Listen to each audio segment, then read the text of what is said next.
that. I'll kill you if you hurt my son.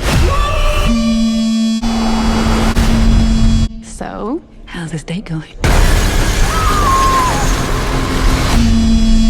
Drop is the latest Blumhouse flick to hit theaters, and if you guys have been watching my channel for any point of time, you know that with Blumhouse, I'm starting to go in with the lowest of low expectations because the last several movies they've put out have just been miss after miss for me personally. The last one being The Woman in the Yard. Did a full review for that on my channel if you want to check it out. I did not enjoy that movie at all. It was my least favorite movie for the months of March 2025, and it's probably one of my least, if not my least favorite movie for the entire year so far. So when I found out that Blumhouse was putting out another film in April of 2025, well, I went in with the lowest of low expectations because of what Blumhouse has done to me in the past. Not all Blumhouse movies are bad. They've had some good ones like The Black Phone, Halloween 2018, but again, last year, 4 of them that were pretty much all duds, and then this year with The Woman in the Yard. So I went in with low expectations, and I was surprised at how much I enjoyed Drop. Let's talk about it. Here we go. That is one big pile of shit. No, I shot him. Bullets in the fall killed him. So Drop is directed by Christopher Landon, and Christopher Landon was actually supposed to direct Scream 7, and what ended up happening was when the studio cut ties with Melissa Barrera for some comments that she made online, well, he ended up as the director of the film who had nothing to do with the studio cutting ties with Melissa Barrera. He ended up taking the heat for a lot of that. In fact, he had to get the FBI involved at one point because people were sending him and his family death threats over the entire situation. And it just became so stressful and a situation that he didn't want to be a part of anymore, a toxic fandom situation, that he exited Scream 7, but he did accept the job for Drop, and so now we have Drop directed by Christopher Landon. And so Drop is a film about a girl named Violet, played by Megan Faye, who is going on the first date in a very, very long time because she used to be part of a very abusive and horrible relationship, but she had a son with that guy, and so she was trying to make things work, but he was just getting worse and worse. And so she got out of that relationship, has her son, very safe now, and so after several years, she meets a guy online, decides, you know what, tonight's the night, I'm going to go on a date with this guy. So her sister comes over to babysit her son, and she goes off on this date. She gets to this awesome high-rise restaurant in Chicago to enjoy her date, and before her date can get there, she starts getting these airdrop-like messages. For those of you who may not know, airdrop is something that you can do with your phone, where if you're in the proximity of certain people, you can just start sending picture messages to them. They have to accept them, but there's always a little preview of them. It got so bad, in fact, a couple years ago that Apple decided to lock that down, and now you can basically only accept airdrops from people that are already in your contact list because people would pull pranks on people where they would just play the airdrop game and drop it to people around the vicinity. And that's basically what's going on in this movie. It's not airdrop specifically, it's something else, but it's the same thing, just no limitations. Anybody can airdrop you anything they want. So when she gets to this restaurant, she gets an airdrop, and while it's a bit intrusive and it's kind of mean-spirited, it's innocent enough, and it's essentially just that meme of a car that's going towards the highway. I'll put it over here, and one side of it says, making good choices on your date, having to deal with me. Something along those lines. Essentially just like, what is this person doing? So she deletes it, doesn't accept it, moves on. Her date ends up getting there a few minutes late. Her date is named Henry, and Henry is played by Brandon Skellner. So they sit down at the table. She ends up getting more airdrops. This time they're getting a little worse as they go along. Next up, she gets the one with AJ Styles and The Undertaker. It's been a big meme for years, but it says you trying to enjoy your date, and then The Undertaker's right behind AJ Styles, and it says me. And so it's like her consistently being bothered by this person. She talks to her date about it. She's like, this is kind of weird. I've been getting these weird airdrops. And so he's like, well, they can only do it within 50 feet. So it's got to be somebody in this restaurant. They look around the restaurant. They see some teenagers. They're like, I bet it's those teenagers just pulling a prank. But then things start to get a bit stranger, a bit darker, and eventually a bit deadlier, because first they call her by her name, so it's somebody that knows who she is, and then she starts getting pictures of her son and her babysitter at home, and then she sees a masked man that's sitting in her house. And so now she's freaked out, but the person sending those airdrops tells her she's not allowed to leave that date, she's not allowed to leave the restaurant, and she has to do exactly what they say, or they're going going to kill her sister and her son. So at this point, Violet is stuck doing exactly what these airdrops say, or something bad is going to happen to her son and her sister, even if that means she's going to have to do some deadly things herself. And that is the best synopsis that I can give you for Drop. If that sounds like a fun time, well, it is playing in theaters now. Now I am going to get into my positives and my negatives for Drop, but before I do that, if this is the first time you found my channel, well, I would love for you guys to hit that subscribe button. Check out all the different content on my channel, whether you like movie reviews, Blu-ray talk, or ranked list videos. I've got a little bit of everything on my channel, and I'd love for you guys to check it all out.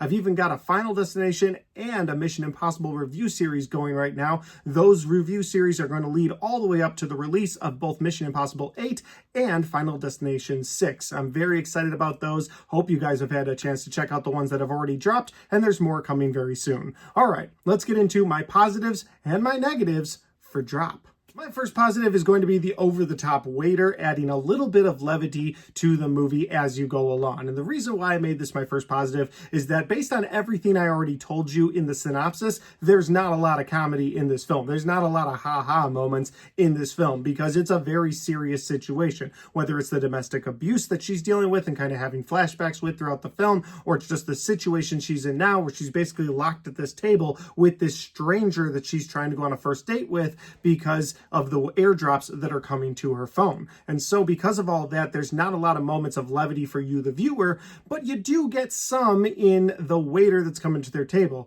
He comes to their table, he's like, hey, what are we celebrating tonight? And they're like, oh, it's our first date. And he goes, oh, it's my first time waiting at tables, and this is my first table overall. I actually do improv, and he like goes into this whole set for his improv, and I thought that was really funny, and it worked to just sort of bring a little bit of levity. Yes, I could understand where some people would get annoyed by his character throughout the film as he keeps coming back to the table to make jokes, but I thought that those were actually needed moments of levity for the viewer because so much of this film is wrapped up in this thriller plot that it's a very thick material to get through. So again, him coming up to the table adds a little bit of levity, and I wanted to make that a positive. My next positive is going to be the story and how it kept you at the edge of your seat for at least the first two acts. We're going to get to my negatives in the third act in a little bit, but the first two acts of this movie really keep you, the viewer, at the edge of your seat, wondering who in the restaurant is sending these airdrops to her. Who's at her house? Is her son okay? Is her sister okay? Is the guy on the other side of the table somehow a part of this? Or is he completely a bystander in this situation?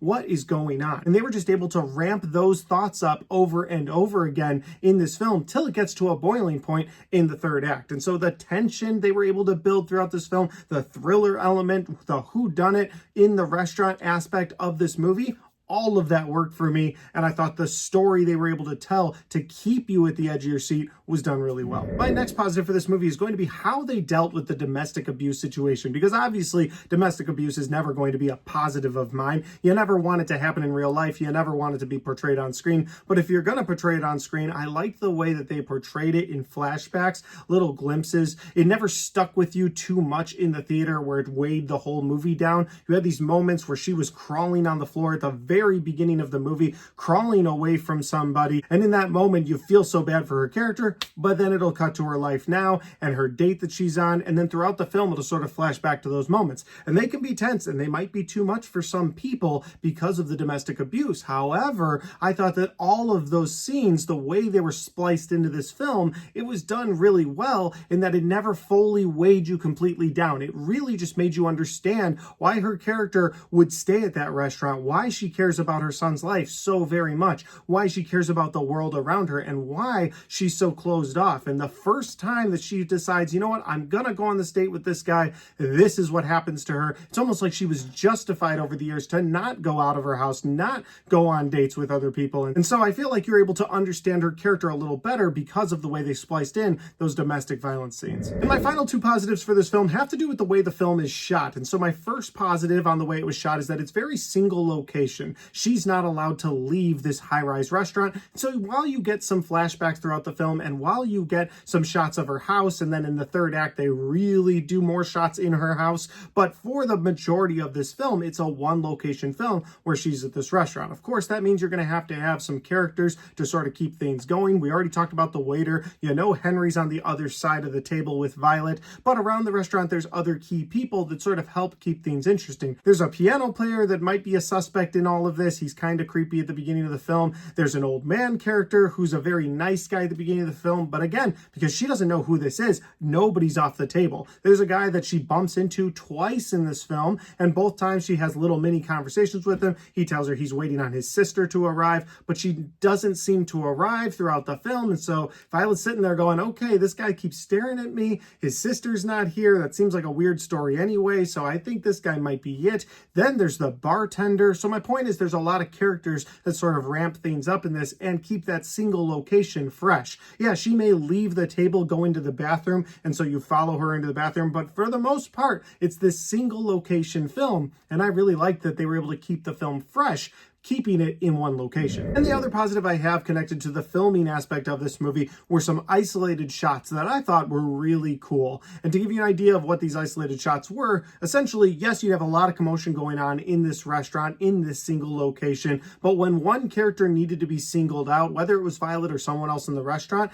it would zoom in on them, they would be completely highlighted in white, and then it would zoom out and you wouldn't see anybody else. They would just, almost their silhouette would be highlighted as they're contemplating what to do next. Again, this happens mostly with Violet as she has to make choices throughout the film. Does she listen to the person that's airdropping her? What's going on with her son at home? You kind of feel the pain from her because of these isolated shots, because even in a restaurant with all of these people around her, all these things going on, she feels completely isolated. And those shots of her feeling isolated and alone, as you get the outline of her as the camera zooms out, I thought those shots were really cool, really unique, and something I hadn't seen before in a film. So the film aspects of this film that I really like, keeping it at that single location, but then finding ways to make the character feel isolated to the audience so that you could sympathize with that character. Thought those shots were done really well. But that'll do it for my positives. We move over to my negatives now. And my first negative for this movie is that the guy on the other side of the table, Henry,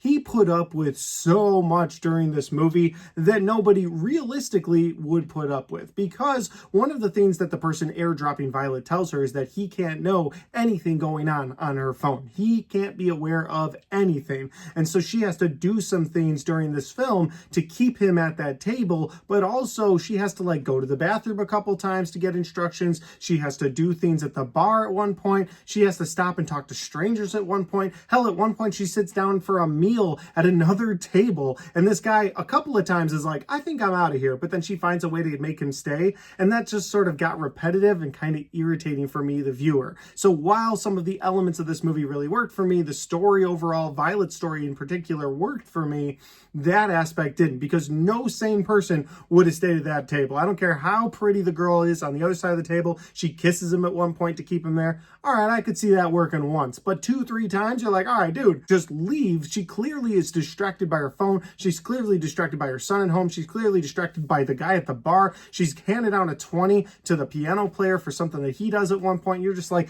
why would you stay at this point? So it gets a little bit infuriating for you, the viewer, to watch that, because this guy is just making bad choices. And that'll lead me over to my other big negative for this movie, and that would be the third act. Almost as a whole, the first two acts, again, like I praised it earlier, I love that tension they were building. I love that sense of dread they were building for Violet's character. I like the spliced in domestic abuse scenes from Violet's past because it gave you more of her character development. But when the reveal happens of who's in the restaurant sending her these airdrops, when everything starts to come to light and you know exactly what's going on, well, they just go completely overboard with the plot. People are getting shot and the bullets don't seem to faze them. One guy gets shot in the stomach and he still does something heroic. At another point, a girl gets shot. She's able to make a joke afterwards, and you're just like, how? How is this possible? If a bullet grazed my arm, I would be like, no, I'm down. I can't do anything more. I wouldn't help people. I wouldn't make jokes, even though I like to make jokes. It's a bullet, and I'm talking about something grazing me. Both of these bullets full on go inside people's stomachs, and they go do the next thing. And I'm just like, that's ridiculous. That always bothers me in movies. But then you've got sort of a time issue that bothered me too at the end of this film. I don't want to spoil too much, but I do have to get into a little bit of spoilery territory right here. So you've been warned. If you haven't watched Drop yet, thanks for watching this far into the video. You may want to exit out if you don't want spoilers. If you don't mind, I'm going to go into a little bit of spoiler territory right now. So once Violet finds out who the person in the restaurant is that airdropped her, she finally finds a way to get out of the restaurant and head towards her son. At that point, the guy in the restaurant's like, do it, kill him. And so she has a race against time. This guy in the house, who easily took out the babysitter earlier, who easily locked the son in his room, takes a million years to walk up the stairs, start to untie the door, open the door, look for the kid. Like, dude, you have one job and it's so easy. She's all the way on the other side of town in Chicago. I am assuming on a Friday or Saturday night. There's got to be a ton of traffic. And while she's racing through traffic, trying to get there, she's going through construction zones. You're just like, it's so unrealistic that this guy who has total control of the house has not completed his job by the time she gets there. Yeah, they throw some roadblocks in his way along the way, but there's absolutely no reason that he didn't get the job done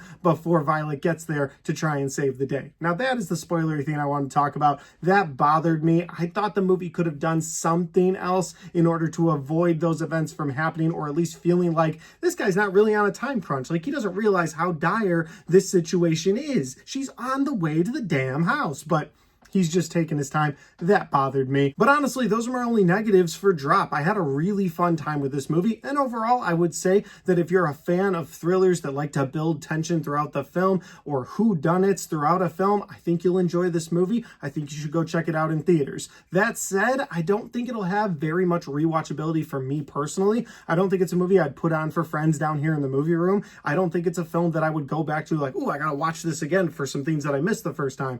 No, it pretty much gives you everything throughout the film, and because that third act kind of started to fall apart for me, I don't think it's a movie that I'd ever go back to. I don't think it's a film I'd pick up on Blu-ray and throw on those shelves back there. I think it's a one and done watch. Doesn't mean you shouldn't watch it at all. I think it's one that you could enjoy in theaters. You could just as equally enjoy it on streaming. I just don't think it's a film that I'll enjoy a second time personally. It's a one and done for me. But guys, those are just my opinions because that's my review for Drop. Have you had a chance to see this movie yet? If you have, let me know in the comment section down below. Let me know where we agree or disagree. Maybe there's something about this movie that you really liked, or maybe there's something about it that you really didn't like and I didn't talk about those things. Well, throw them down in the comment section. I'd love to know your thoughts. And finally, guys, if you like this video, don't forget to hit the like button because it helps the video, it helps the channel, and it helps me right here. Thanks for watching, and I'll see you next time.